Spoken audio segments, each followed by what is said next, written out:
What if everything you thought you knew about a place was just one chapter in a much longer, far more astonishing story? What if beneath the headlines and the hurried judgments lay landscapes so otherworldly they seem borrowed from dreams, and cities so ancient they predate the very concept of nations?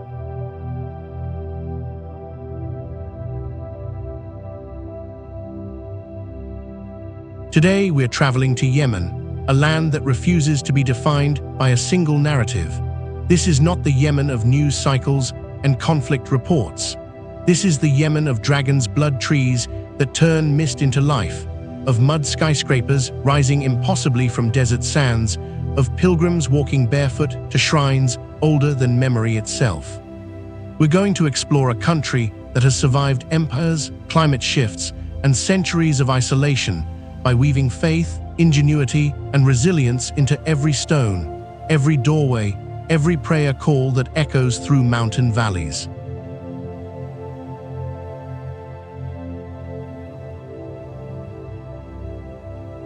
If you've ever wondered what it means for a civilization to truly endure, not through force, but through adaptation, memory, and quiet dignity, then this journey will transform how you see human possibility.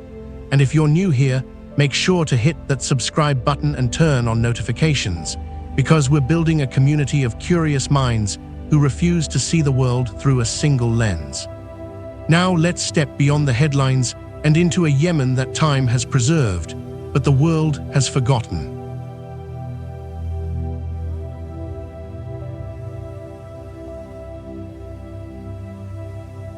Yemen is geographically positioned at one of the most strategic crossroads in human history. Nestled at the southwestern corner of the Arabian Peninsula, it sits where the Red Sea meets the Gulf of Aden, where Africa gazes across water toward Asia, where ancient trade routes once carried frankincense, myrrh, and spices that were worth more than gold. For millennia, this wasn't a peripheral land, it was the center of everything.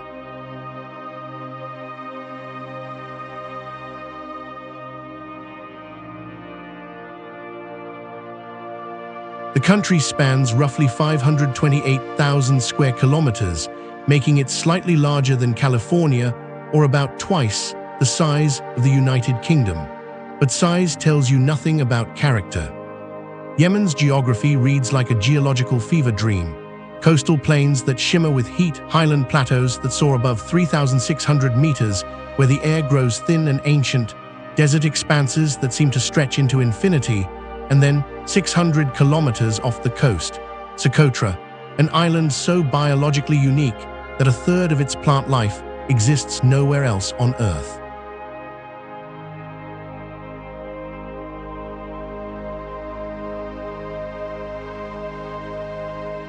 This diversity of landscape created diversity of culture. Yemen has never been just one thing. It's been kingdoms and trade empires, highland tribes and coastal merchants, Sabaean astronomers and Himyarite engineers, Islamic scholars and Sufi mystics. The very name Yemen comes from the Arabic word for right or south, depending on how you're oriented. Because if you're facing the rising sun from Mecca, Yemen is to your right, the land of blessing and plenty. The Romans called it Arabia Felix, Fortunate Arabia, because when the rest of the peninsula was barren, Yemen's mountains trapped monsoon rains and turned valleys green.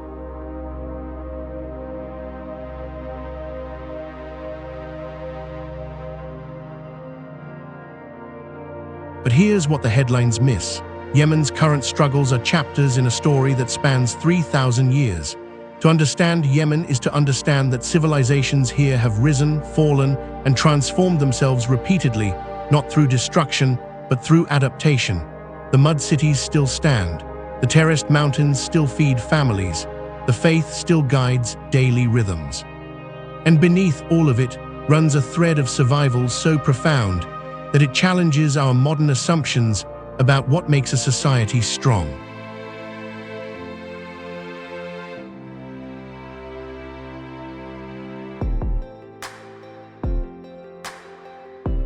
Now let's begin where Yemen defies Earth itself, Socotra Island.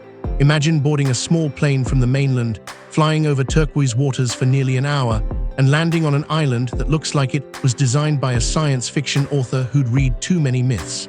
Socotra separated from the African continent during the Miocene epoch, roughly 20 million years ago, and in that isolation, evolution took a wildly experimental path.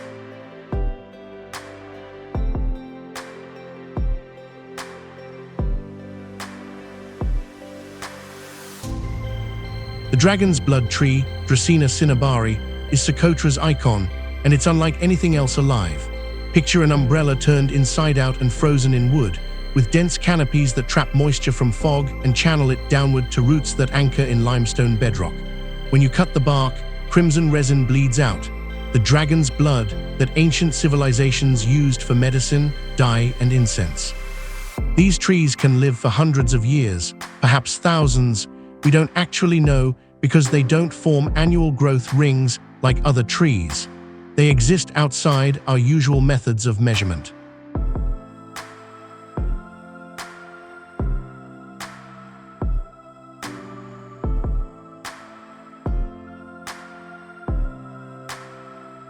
But Socotra isn't just botanically bizarre, it's mythologically charged.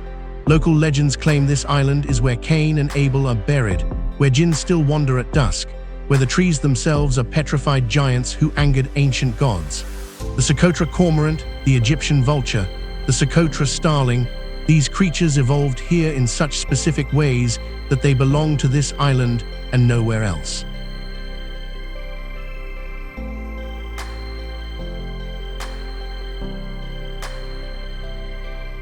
The economy here has remained remarkably simple. Fishing dominates coastal life. Date cultivation fills inland valleys. Frankincense harvesting continues as it has for millennia. There's no mass tourism infrastructure, no resort chains, no aggressive development.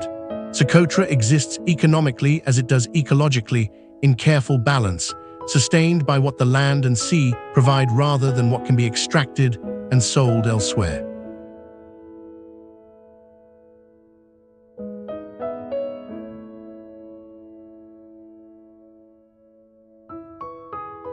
Descending from Socotra's alien highlands to its pristine coastlines, you enter a world where the ocean isn't just geography, it's theology.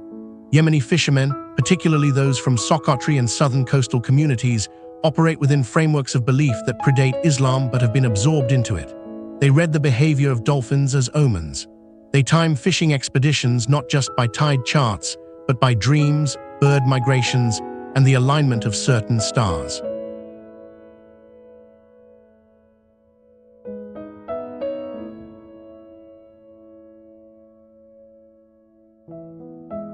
I watched a fisherman once prepare his boat in Calancia.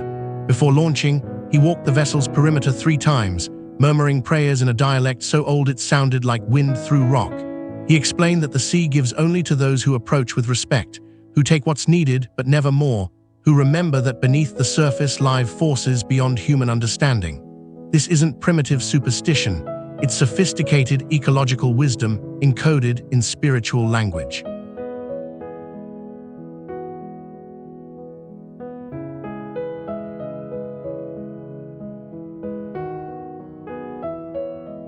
The coastal economy of Yemen has always depended on maritime trade and fishing.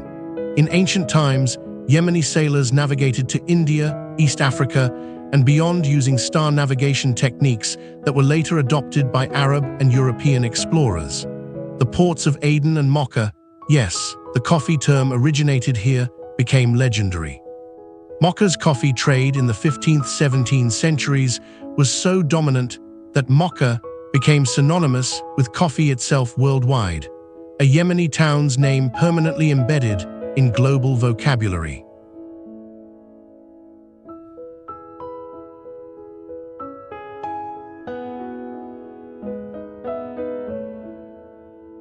What strikes you on these shores isn't economic history, it's continuity. Modern fishing boats still carry designs that appear in 2,000-year-old engravings. The same nets, the same preservation techniques, the same distribution of catch among families. When I asked one elderly fisherman why methods haven't changed, he looked at me with genuine confusion. Why would we change what works? The sea hasn't changed. The fish haven't changed. Should we pretend we're wiser than our grandfathers?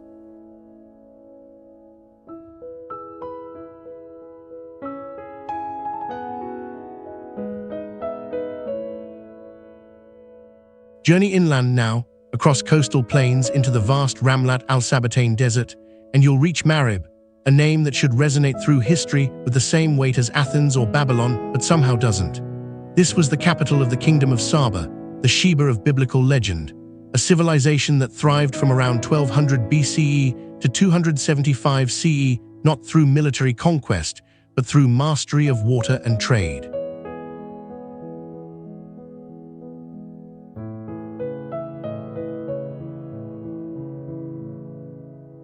The Great Dam of Marib was one of antiquity's engineering marvels.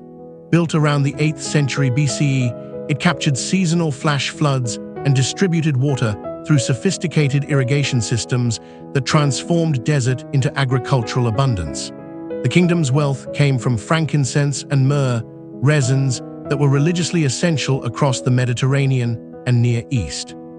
Camel caravans carried these precious substances along routes that made Saba fabulously rich enough to send a queen laden with gifts to test the wisdom of King Solomon, rich enough to build temples that aligned with lunar and solar cycles.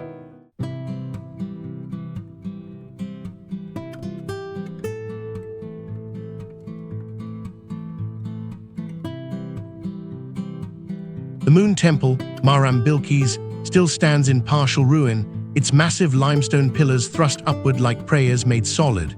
Walking among these columns at dawn, when light angles through stone and the desert air carries absolute silence, you sense what archaeologists mean when they describe sacred architecture. These weren't just buildings. They were cosmological statements, physical bridges between human time and eternal rhythms.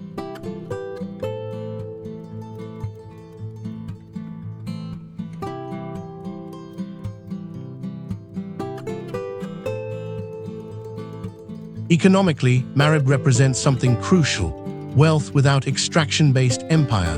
The Sabaeans didn't conquer territories for resources, they controlled trade routes and innovated agricultural engineering.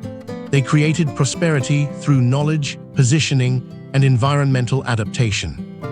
The dam's eventual collapse around 570 CE led to mass migration, but the principle remained.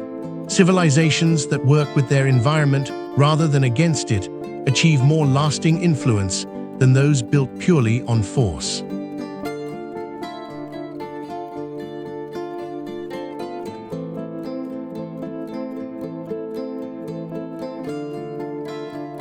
Move north into the highlands, and you'll encounter settlements like Haid al-Jazil, villages that appear to grow organically from the landscape itself.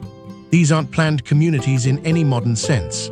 They're accumulations, generation after generation, adding rooms, reinforcing walls, adapting architecture to floods, wind, and the slow demands of survival.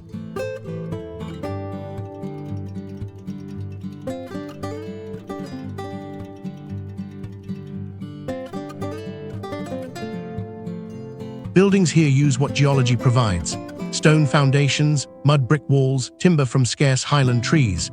The mud is mixed with straw, pressed into molds, dried in sun, and stacked with techniques refined over centuries. Every few years, walls need replastering because rain erodes them. Every generation must learn the craft because the buildings literally require constant renewal. There's no retirement from maintenance. Architecture becomes a collective responsibility that never ends.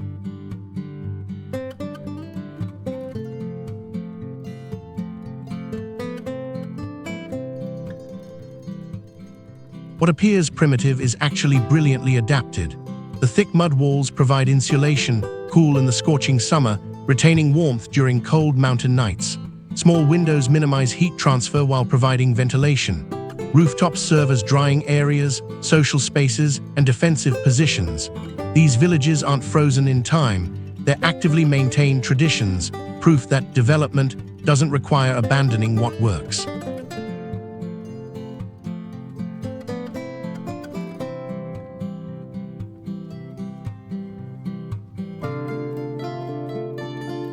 The economy in these highland regions has historically centered on terrace agriculture: coffee, cat, fruits, grains grown on slopes that seem impossibly steep.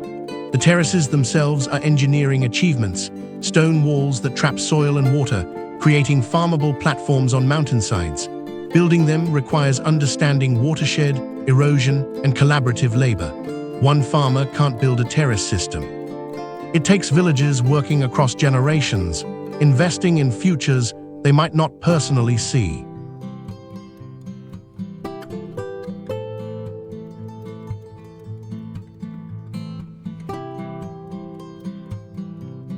In the Hadhramaut Valley, where geography creates a natural corridor through otherwise impassable terrain, lies Tarim, a city that made an extraordinary choice centuries ago. Rather than pursue political power or commercial dominance, Tarim's elite families dedicated themselves to Islamic scholarship and spiritual discipline. By the 16th century, it had become a center of Sufi learning, producing scholars whose influence spread to Indonesia, India, and East Africa.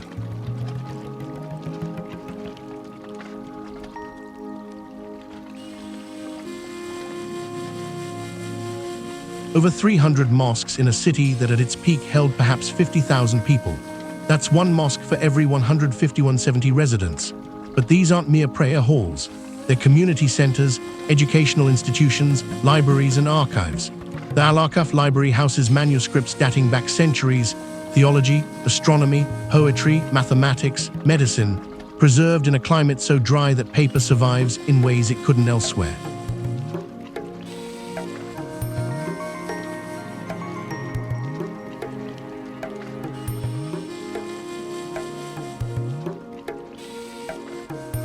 Architecture reflects internal values. Homes are modest, even those belonging to historically wealthy families. There's restraint in decoration, an emphasis on proportion and humility rather than ostentation.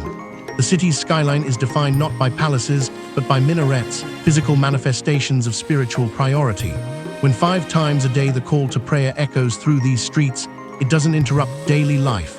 It structures it, creating rhythms that have ordered centuries of human activity.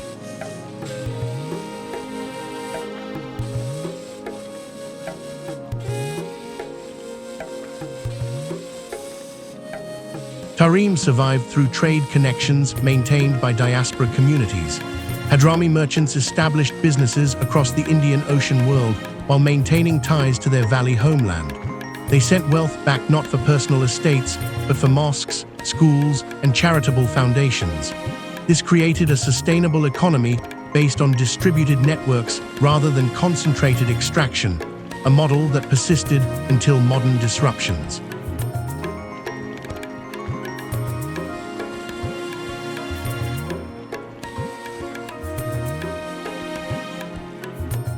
And then there's Shibam, the Manhattan of the desert, rising from the Hadhramaut floodplain like a hallucination made solid. Imagine this, 5 to 8-story buildings constructed entirely from sun-dried mud bricks, standing since the 16th century. Some of these tower houses reach 30 meters high. They're packed together in a dense cluster surrounded by defensive walls, creating a vertical city in one of Earth's harshest climates.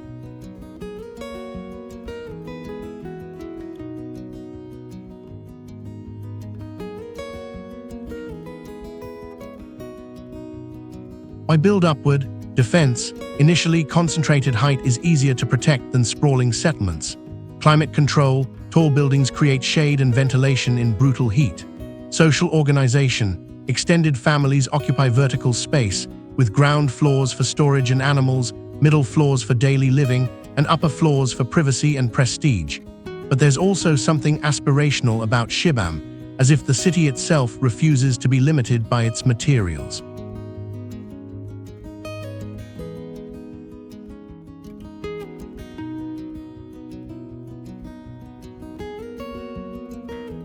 Here's what staggers me. Mud brick is among the most fragile building materials. It erodes, cracks, absorbs moisture, and requires constant maintenance. Yet through collective responsibility, families replastering walls annually, communities coordinating repairs, knowledge passing through generations, these buildings endure. Shibam proves that fragility maintained by collective care outlasts permanence achieved through individual strength.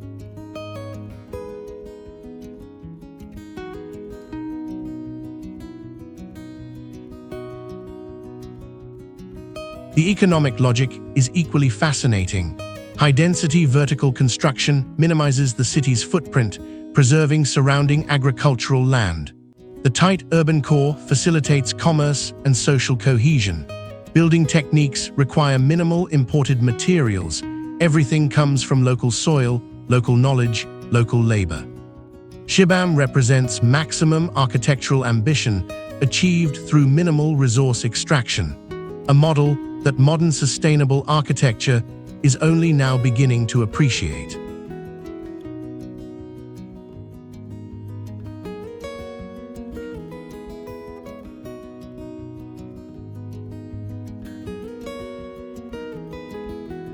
In Sayan, just miles from Shibam, the Sultan's palace rises like Shibam's grander, more politically ambitious cousin.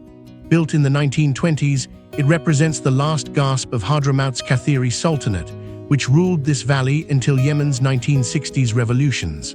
The palace is vast, also made from mud, but on a monumental scale, with decorative elements, towers, and courtyards that assert authority.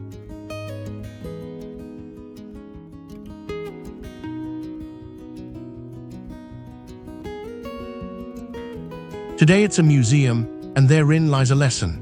All that remains of the Sultanate is this building and the artifacts within it. Walk through rooms that once hosted diplomatic receptions, see ceremonial weapons that symbolized power now displayed behind glass, read documents detailing governance structures that no longer exist.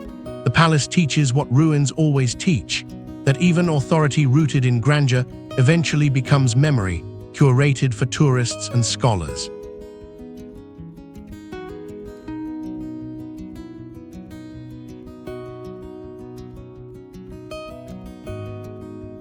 But there's dignity in this transformation.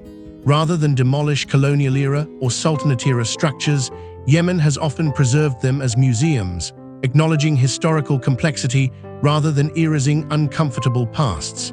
The palace doesn't glorify autocratic rule, it contextualizes it, showing visitors how power operated, what values it claimed, how it ultimately transferred.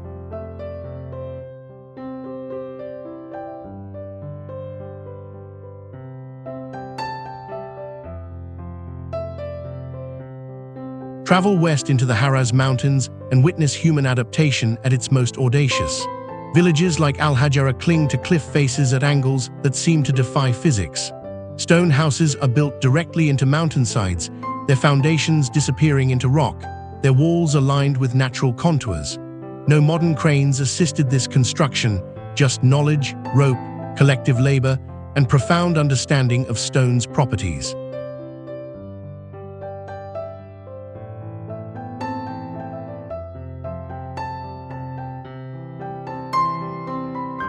The terracing here is even more dramatic than in the highlands. Entire mountainsides are sculpted into step platforms that capture rainwater, prevent erosion, and create microclimates for crops. Coffee grows here, the original source of mocha coffee, in conditions so specific that the flavor profile became globally distinctive.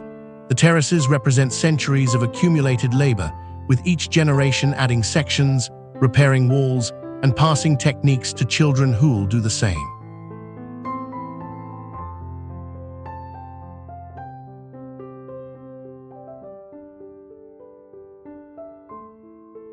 What strikes you is the complete absence of flat land. Nothing is easy here. Every resource, water, soil, space, must be captured, maintained, and defended against gravity and weather. Yet people have lived here continuously because the mountains provide what lowlands don't: security, climate moderation, and water.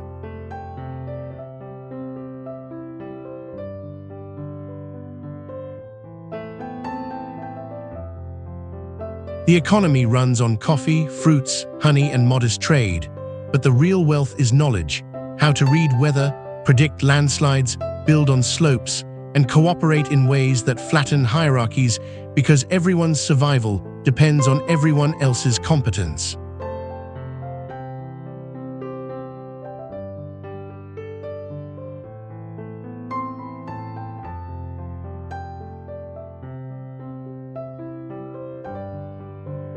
Zabid, in the Tihama coastal plain, tells a different story, one of glory and precarious decline. Founded in 819 CE, it became a major Islamic university city, producing scholars who influenced jurisprudence, mathematics, and astronomy across the Muslim world. The University of Zabid was established in the 9th century, centuries before Oxford or Cambridge. Students traveled from across the Islamic world to study here.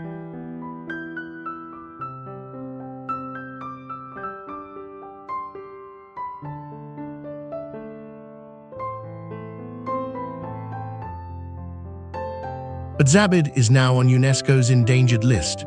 War, inadequate preservation, modern construction that ignores historical context all threaten what remains. Walking through Zabid's old quarter, you see crumbling walls with intricate geometric brickwork, mosques whose foundations date to the city's founding, houses where great scholars once taught, all slowly eroding into dust.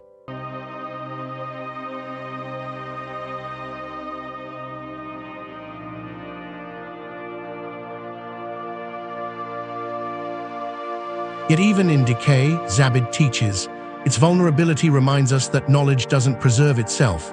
Libraries burn, manuscripts rot, oral traditions die with their last speakers. Civilizations that don't actively invest in preserving wisdom watch it disappear, regardless of how brilliant it once was. Zabid isn't just a ruin, it's a warning.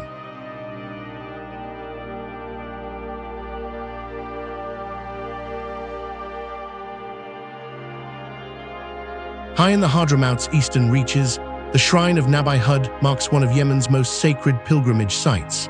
Nabi Hud, the prophet Hud of the Quran, sent to the ancient people of Ad, is believed by many to be buried here, though historical verification is impossible. That's not the point. The point is that once a year, thousands of pilgrims arrive for a gathering that predates Islam but has been incorporated into Islamic practice.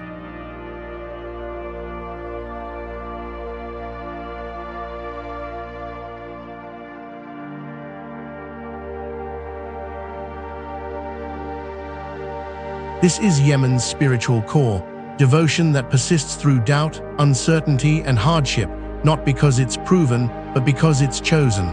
The pilgrims to Nabi Hud don't expect miracles. They expect connection to history, to community, to something larger than immediate circumstance. In a world increasingly demanding empirical justification for everything, Yemen's sacred sites offer a different framework. Belief as an act of will, sustained by collective memory rather than individual certainty.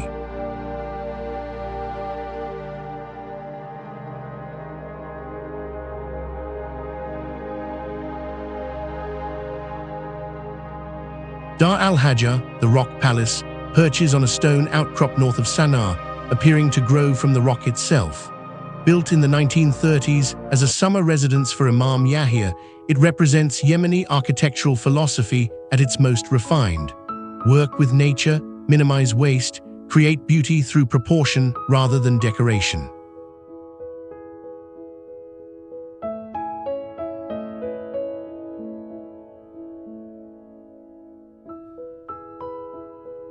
The palace uses the rock's natural height for defense and cooling. Its water systems capture rainwater and channel it through the building. Its design maximizes airflow while minimizing exposure to harsh sun. Every element serves function, yet the result is aesthetically stunning, proof that utility and beauty aren't opposing values.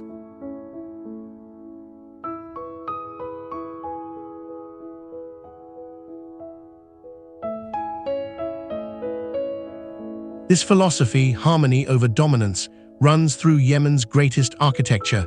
Buildings aren't imposed on landscapes, they negotiate with them. Resources aren't exploited, they're cooperatively deployed. Power doesn't announce itself through size, but through endurance and appropriateness. In an age of architectural excess and environmental crisis, Yemen's traditional building wisdom offers urgent lessons.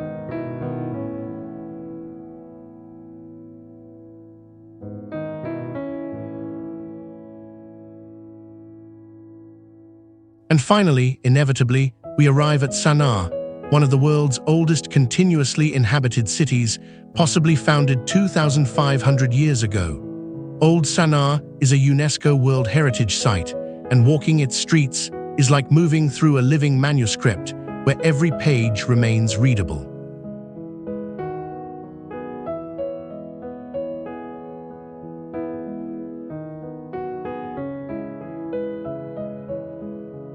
Multi-story tower houses with white decorative bands, intricate stained glass windows, camarilla, that filter sunlight into jeweled colors, geometric designs that seem mathematically complex yet feel organically right. These houses rise 5 to 7 stories, their lower floors for commercial use, upper floors for family life, rooftops for social gathering. The city is dense, vertical, and remarkably coherent despite centuries of individual construction decisions.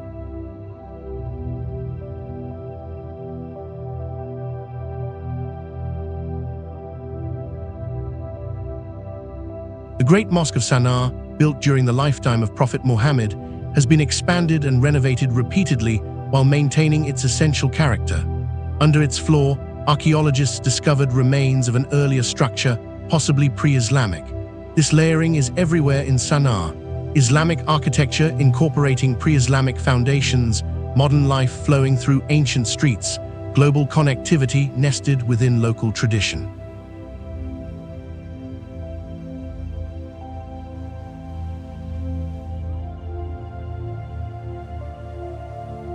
Economically, Sana'a was historically a trade hub, positioned at the convergence of highland and lowland routes. Its souks, markets, sold coffee, spices, textiles, silver. Yemeni silverwork is particularly renowned. The city sustained itself through craft specialization, with different quarters focusing on different trades, creating an economically diverse but socially integrated urban system.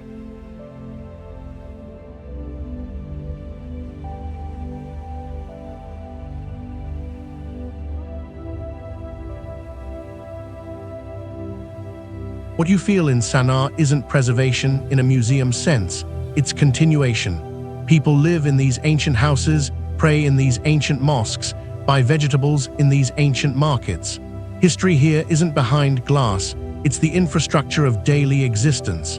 The city proves that the past doesn't have to be abandoned for life to progress.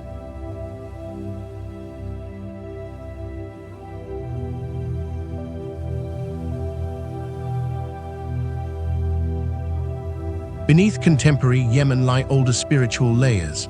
The ruins of Al-Khali's church in Sana'a, built by Ethiopian Christians in the 6th century CE, remind us that Yemen wasn't always uniformly Muslim. The church was reportedly constructed to rival the Kaaba in Mecca, featuring elaborate decorations and towering height. Though it no longer stands fully intact, archaeological evidence reveals Yemen's role as a crossroads of multiple faiths.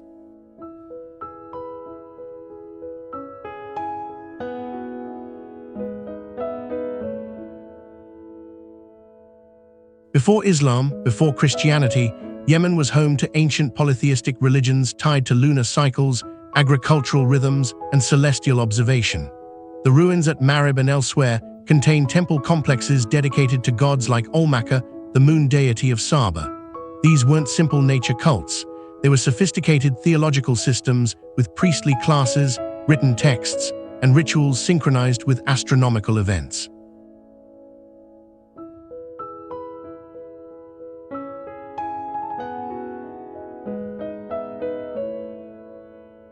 This multiplicity matters because it contradicts simplistic narratives about religious homogeneity.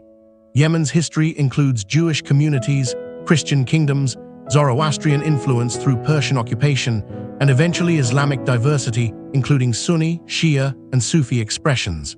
Understanding Yemen means accepting that sacred landscapes can hold multiple truths simultaneously, that faith evolves through encounter rather than isolation.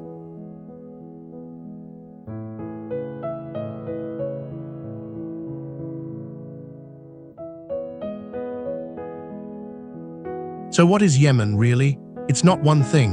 It's Socotra's alien biology teaching us that isolation produces uniqueness. It's fishermen reading the sea as scripture. It's Marib's ruins proving that civilizations built on knowledge outlast those built on force. It's mud villages maintained through endless care. It's Tarim choosing devotion over dominance.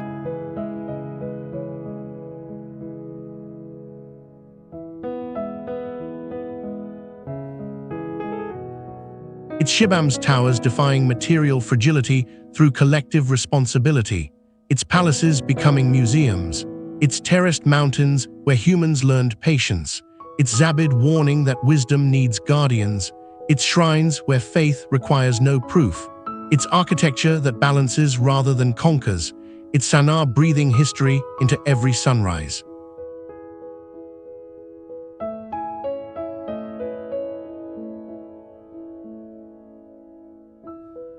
Yemen survives not through one grand strategy, but through a chorus of adaptations: environmental, spiritual, architectural, social. It endures by refusing to be only one thing, by maintaining diversity in geography, culture, practice, and belief. When you understand this, you understand why reductive narratives fail. Yemen cannot be captured in a headline because it's fundamentally polyphonic. Many voices, many timelines, many ways of being human, all somehow coexisting.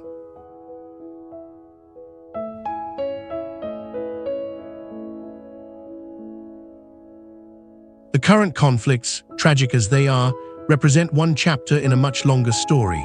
Civilizations here have weathered collapses, invasions, climate shifts, and internal upheavals before. They've survived by adapting rather than abandoning, by remembering rather than forgetting, by maintaining practices that connect present struggles to ancient wisdom.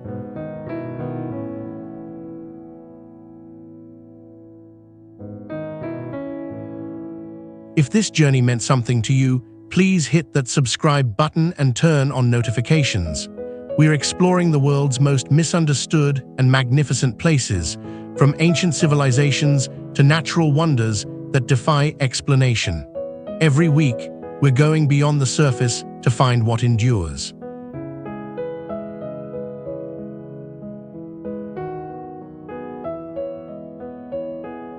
Until our next adventure, keep questioning, keep exploring, and keep seeing the world not as it's presented, but as it truly is.